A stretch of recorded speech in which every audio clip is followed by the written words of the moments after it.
Sahabat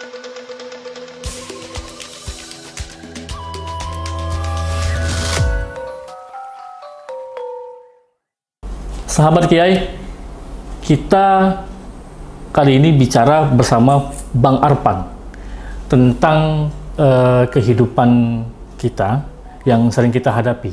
Karena dalam kehidupan kita ini ada dua hal yang mungkin yang sering kita hadapi, yaitu kegembiraan dan kesedihan. Nah, kali ini kita akan bicara tentang kesedihan.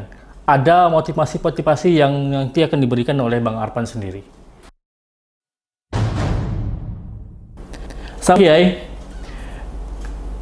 sendiri sebenarnya punya arti komentar yang asik dan inspiratif. Nah, ini kita bicara tentang inspiratif, tentang kehidupan, bahwa kita jangan bersedih dalam kehidupan ini. Nah, bersama Bang Arpan ini.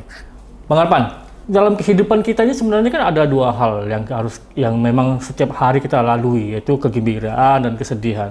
Nah, terkadang orang menganggap sebuah kesedihan itu menjadi sebuah masalah yang sangat besar dan berat mereka hadapi. Ya. Kalau menurut Bang Arpan gimana? Oke, para sahabatku yang menyaksikan acara Kiai, perlu kita sampaikan dulu bahwa kehidupan ini beragam masalah pasti ada. Dari mulai bangun tidur, sampai pun tidur kembali, biasanya kehidupan kita berisi dengan berbagai macam masalah. Yang jadi masalah adalah bukan masalahnya, yang sehingga akhirnya menimbulkan kesedihan. Akan tetapi, bagaimana kita bisa menyikapi masalah? Maka seseorang ketika menghadapi masalah dan tidak bisa menyikapi masalah itu, maka itulah yang jadi masalah sesungguhnya. Pak, ini Bang Arpan, bahwa konsep tujuan hidup dari orang yang untuk mencapai tujuan tadi, bahkan mungkin tidak ada perencanaan. Mereka mengalir saja seperti air gitu kan, tanpa ada tujuan. Nah, mengonsep sebuah tujuan itu gimana sebenarnya? Iya, saya ingin mengulangin tadi ucapan Bang Anwar tadi, menyebutkan bahwa orang yang sering berjalan seolah-olah mengalir seperti air.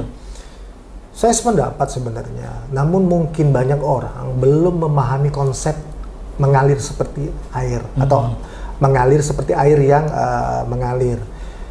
Kalau saya melihat orang yang konsepnya menjalani kehidupan seperti air mengalir, kita harus tahu dulu hakikat air mengalir.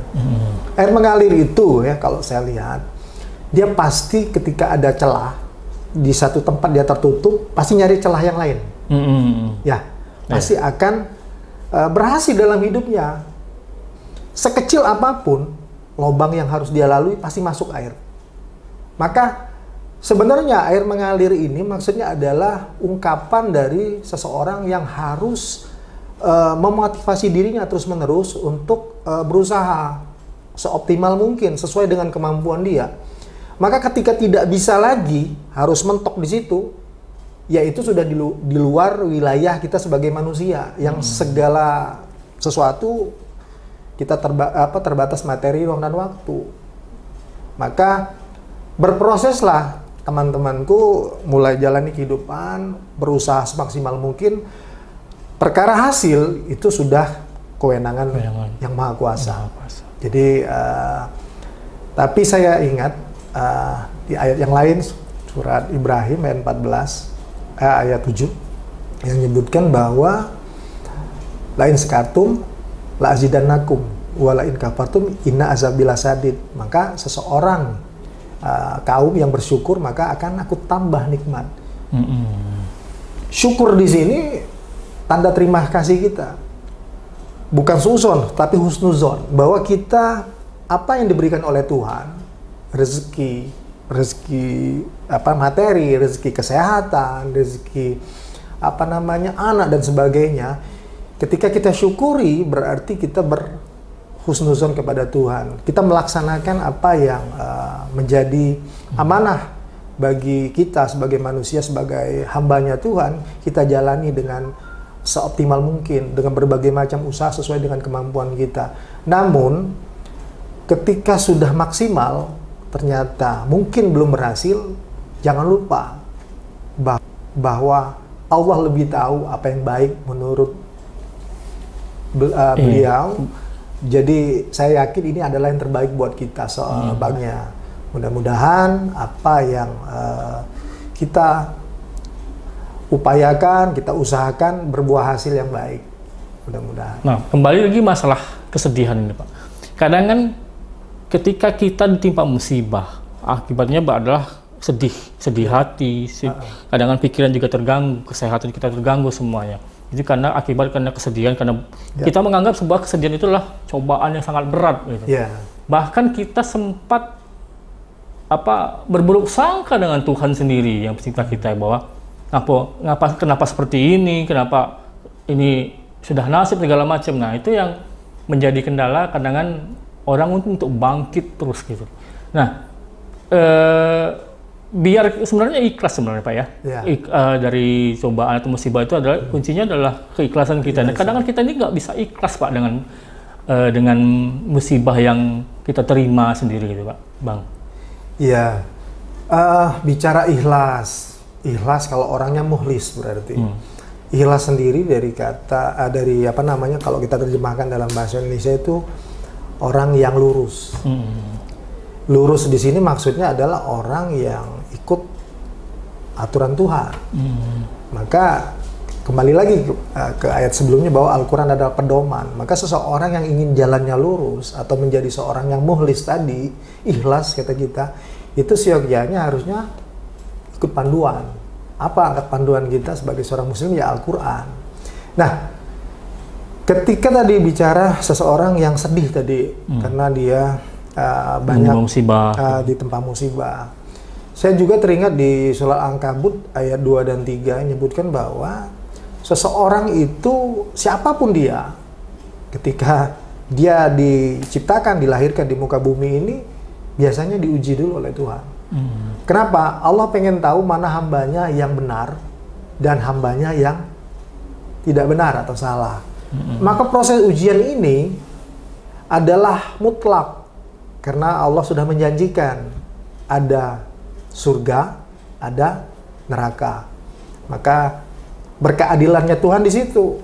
Maka seseorang yang ingin menjadi manusia yang seutuhnya, maka dia wajib menjalani ujian tadi, cobaan. Jadi kalau saya kira nggak akan mungkin manusia itu yang terlepas dari ujian atau cobaan. Jalanin aja. Karena memang ini bagian kehidupan kita. Karena bagaimana seorang hamba bisa diridhoi oleh Tuhan atau disayang oleh Tuhan tanpa ujian? Saya sekarang misalkan kalau kita bicara sebagai seorang pimpinan lah di satu instansi misalkan, saya mempunyai staf atau anak buah misalkan. Bagaimana saya bisa menilai staf saya yang memang benar-benar punya kinerja potensi yang baik tanpa kita berikan ujian dulu, tanpa kita beri test case atau berprosesnya dia dalam pelaksanaan pekerjaan.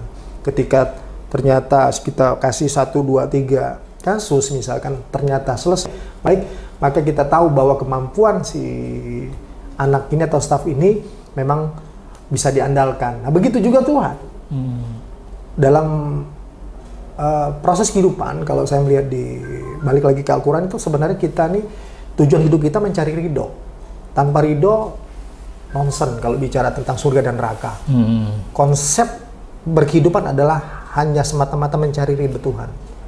Maka ketika Allah sudah ridho, jangankan pahala, surga pun bisa dikasih sama Padahal ujian itu menaikkan kelas kita. Tapi bagi sebagian besar orang, ujian itu sangat berat bagi mereka. Iya, itu tadi banyak yang belum memahami makna dari konsep berkehidupan ini. Makanya konsep kehidupan itu ada di Al-Quran.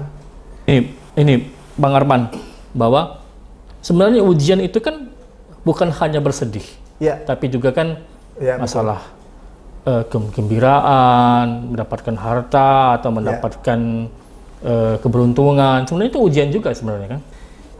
Jadi ujian itu memang dari satu kesedihan bisa, dari kesenangan pun bisa. Justru malah manusia cenderung lalai ketika diberi kesenangan. Ketika lagi sedih, susah misalkan, kita ingat sama Tuhan, berdoa biar agar kita terlepas dari iya, namanya kesedihan tadi, kesempitan. Namun ketika kita sudah diberi kesenangan oleh Tuhan, lepas dari masalah, biasanya manusia cenderung lupa Pak. Maka itu adalah salah satu ujian. Allah itu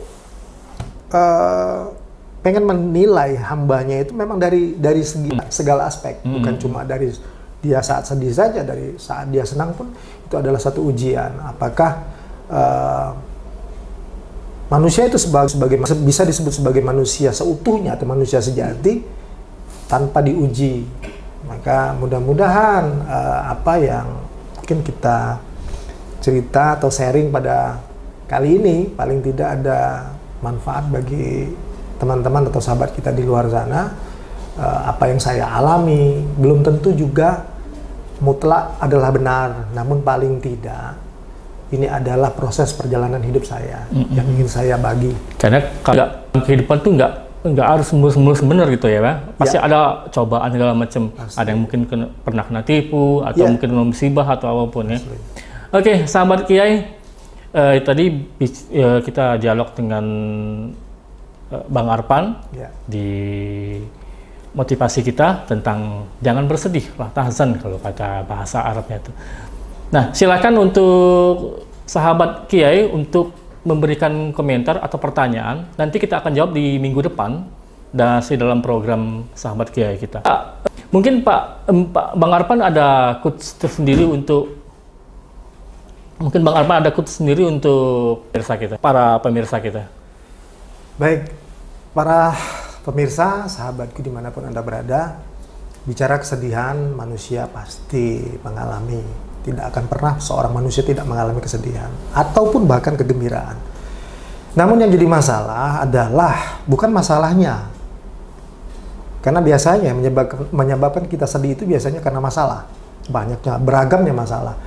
Namun ketika kita bisa menyikapi berbagai macam permasalahan, maka disitulah yang masalah itu bukan menjadi masalah lagi.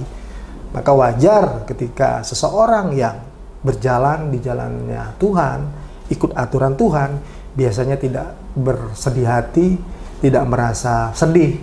Kenapa? Karena orang tersebut biasanya sudah memahami konsep kehidupan menurut aturan Tuhan semesta alam, Allah Subhanahu wa Ta'ala. Dan satu lagi, jangan terlalu berekspektasi yang tinggi. Karena akan cenderung itu akan mengakibatkan diri kita bersedih. Jalani saja proses sesuai dengan kemampuan kita, optimalkan apa yang sumber daya yang kita punya, kemudian hasilnya kita kembalikan kepada Tuhan. Mudah-mudahan apa yang kita usahakan, kita rencanakan, mudah-mudahan membuahkan hasil sesuai dengan apa yang kita harapkan. Kalaupun tidak sesuai dengan yang kita harapkan, Allah lebih tahu apa yang baik untuk kita menurut Tuhan semesta alam, Allah Subhanahu wa Ta'ala. Makasih sahabatku. Assalamualaikum warahmatullahi wabarakatuh. Terima kasih untuk sahabat Kiai. Nanti kita jumpa lagi di minggu depan.